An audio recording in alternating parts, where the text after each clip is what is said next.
Et on retrouve Marie. Bonjour Marie. Oui, bonjour Trina et Alexandra. Bonjour. Bienvenue Marie. Merci beaucoup et merci pour vos émissions. C'est et très vos gentil. prédictions. Alors, votre fils a été arrêté pendant les manifs de lycéens en 2018, c'est ça? Exact, oui, tout à fait. Racontez-nous.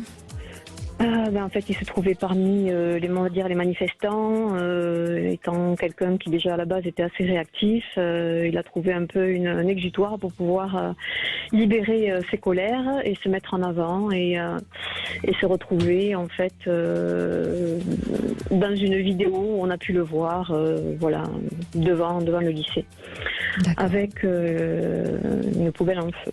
Donc, à la suite de ça, il a été mis en garde à vue et puis il doit passer un jugement le jour de son anniversaire. Et je voulais savoir ce qui pouvait en advenir parce que il a une interdiction de quitter le territoire, voilà. Et ça lui met vraiment une épée de Damoclès. Et également, il reçoit beaucoup de messages, je ne sais pas si c'est en lien, mais qui le mettent énormément en colère et qu'il ne veut pas parler. Donc, il n'est pas bien du tout. Et je voulais savoir s'il y a un amalgame sur tout ça ou si c'est différencié. D'accord. Donc, il y avait eu feu aux poubelles et ça s'était propagé au lycée, c'est ça? Exact, oui, tout à fait. D'accord, oui, donc ça avait été médiatisé, je me souviens de cette affaire. Donc, il a été placé en garde à vue, votre fils? Oui, voilà, Combien de placé temps? en garde à vue, 3 jours. D'accord. Voilà. 3 jours et à la suite de ça, donc amené à témoigner et ensuite accusé par deux autres jeunes. Voilà. Il a avoué l'avoir fait? Non, pas du tout. Pas du D'accord. tout. Il a dit ne pas avoir participé, avoir participé, on va dire, de façon physique, mais sans acte. Voilà. Et des accusations sont portées et c'est très difficile pour lui, contre 2 personnes, 2 jeunes, d'arriver à se disculper. Voilà. Donc, je ne sais pas ce qui va en advenir, sachant qu'il risque de devoir payer des indemnités. D'accord. Depuis, ça l'a empêché il a arrêté ses études. Enfin, qu'est-ce qu'il a fait depuis? Depuis, il a passé un CQP, il a un tout petit emploi, mais il n'arrive pas du tout à avancer. Voilà, il passe sa journée dans la chambre et avec son téléphone et à s'énerver, à recevoir et échanger des SMS ou des mails, je ne sais pas. D'accord. Il n'est pas bien. Il me dit juste qu'il est content d'avoir un toit et de quoi manger. Quel âge il a, votre fils? Il va faire 20 ans. Ah oui. Alors, donc vous dites qu'il reçoit des messages mais qu'il ne veut pas dire ce que c'est. C'est-à-dire Non, jamais. Il ne parle pas. Il émane de lui en fait beaucoup d'émotions, beaucoup de colère, beaucoup de réactivité. Il finit ensuite par écouter des vidéos qui le font rire. Donc du coup, il passe comme ça en lâchant. Mais en fait, sans arrêt, il y a des conversations, des choses qui font que il n'est pas dans un état normal d'un jeune de 20 ans qui pourrait croquer la vie, etc. Il est brigué. Il y a quelque chose qui le muselle et ça fait longtemps que ça dure et ça n'avance pas, quoi. Voilà. Mais c'est via les réseaux sociaux ou c'est des messages avec des gens qu'il connaît personnellement, des textos? Vous ne savez pas du tout non plus. D'accord. Très discret. D'accord. Donc le jugement, ça sera en décembre, c'est ça? Oui, c'est ça. Le 13?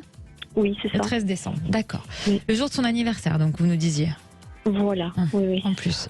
Alors, Alexandre, quelle sera l'issue d'après votre ressenti? Bien sûr, c'est pas évident pour vous avec ce genre d'affaires judiciaires. Évidemment. Et sur le jugement, je pourrais pas donner vraiment d'avis, enfin de grandes prédictions dessus, parce que de toute façon, c'est voilà, exactement.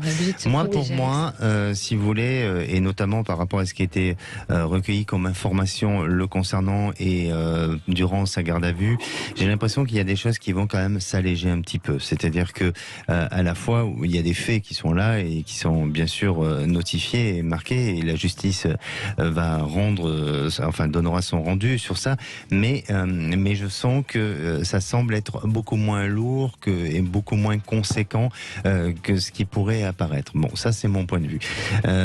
Ensuite, effectivement, de ce que je ressens et de ce que vous décrivez aussi chez votre fils, il y a un gros malaise qui apparaît et il y a a un véritable besoin d'encadrement. Alors même si il a sa famille et il vous a tout au moins, et ça c'est important pour son équilibre et vraiment il faut continuer dans ce sens-là. Mais aujourd'hui c'est un garçon qui est en âge adulte et c'est quelqu'un qui a besoin de prendre son envol, qui a besoin de démarrer dans la vie, et forcément avec cet événement-là, même si je pense qu'il le regrette de ce que je ressens aujourd'hui, eh bien ça le freine et ça le bloque. Et l'encadrement lui est vraiment primordial pour pouvoir évoluer et pour pouvoir avancer. Donc j'ai l'impression que peut-être qu'à la suite du jugement, il va devoir avoir un suivi psychologique. Il y a quelque chose qui une obligation, et ça je pense que ça sera nécessaire.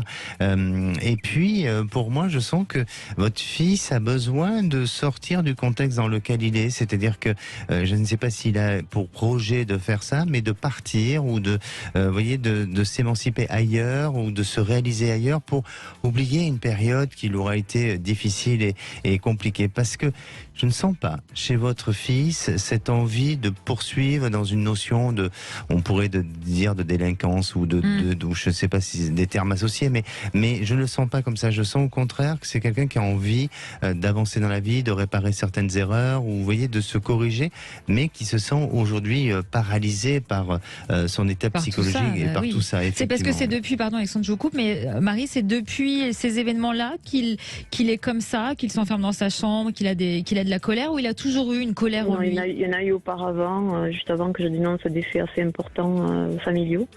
Il y en a eu. Il a subi beaucoup de harcèlement enfant et cet état-là, on va dire, date. Voilà.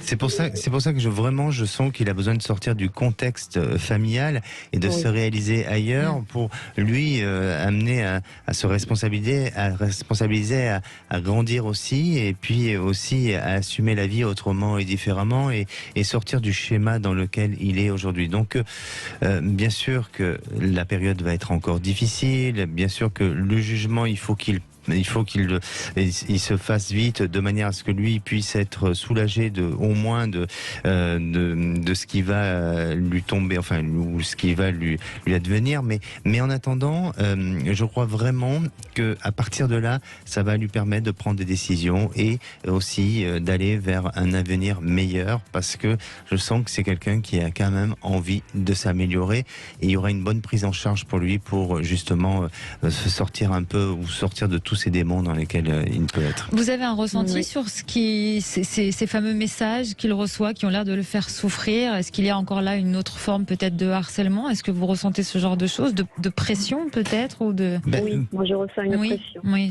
c'est pour ça que je pose la question, c'est plausible. Effectivement, je sens qu'il y a une pression, je sens qu'il y a encore une influence avec un réseau qu'il aurait pu garder un peu en contact.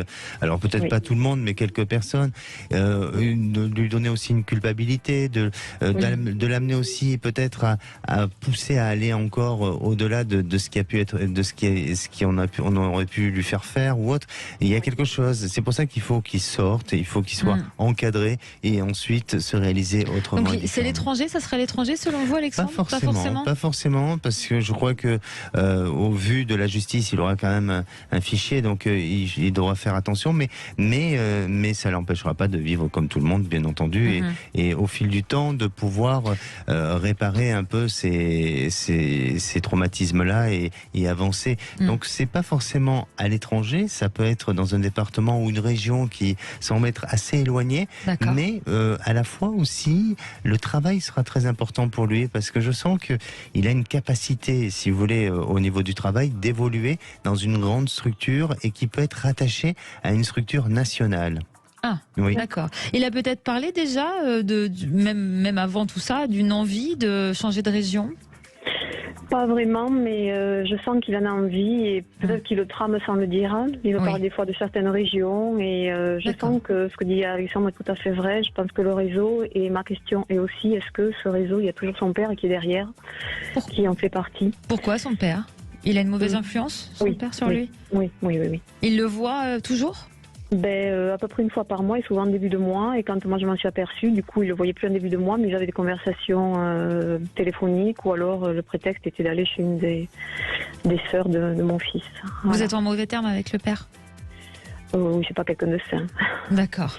Alexandre. Quelqu'un de très malsain. Est-ce que vous ressentez dans l'entourage la présence du père? Oui, il peut avoir cette présence, mais après, je crois que votre fils sait bien faire la part des choses et il sait comment agit son père, comment est constitué son papa avec ses qualités, ses défauts. Enfin bon, voilà, il y a tout ce côté-là sur lequel je pense qu'il sait vraiment se prendre du recul et se détacher de tout ça. Mais vous verrez que progressivement et ça va prendre du temps, parce que ce qu'il a besoin, c'est d'être vraiment bien encadré et bien être structuré.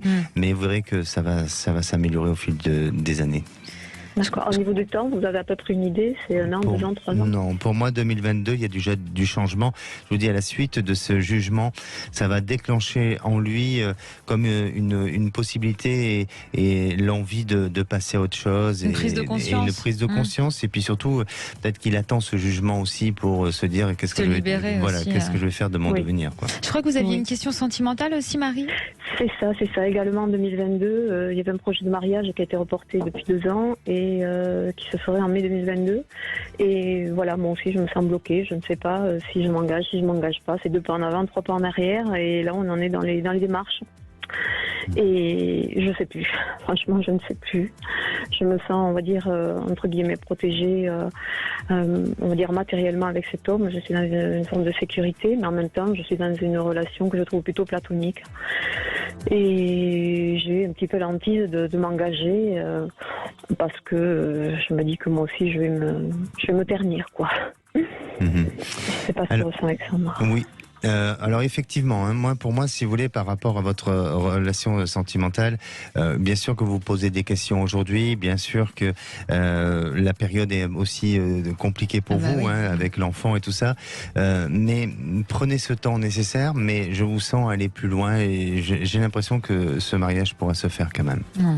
On vous le souhaite, Marie. Tenez-nous au courant pour la suite de tout ça, vraiment. Merci beaucoup. Je peux juste vous témoigner en 2 mots de ce que m'avait dit une fois Alexandre. En fait, il m'avait parlé d'éventuellement mener des groupes de marche, faire une activité. Effectivement, le groupe de marche, là, m'est arrivé. J'ai commencé la semaine dernière à encadrer un groupe de marche. Et là, j'ai participé à un salon aussi pour des activités, petit salon d'art avec du killing. Voilà, quelque chose que je ne pensais vraiment pas. Et j'ai créé aussi un cercle de femmes que je ne pensais pas non plus. Et il avait vu tout ça. Eh ben, super. Merci beaucoup, Marie. Bon courage pour la suite. À bientôt, Marie. Merci beaucoup à tous les deux. Merci à vous. Du cœur. Au revoir. Merci.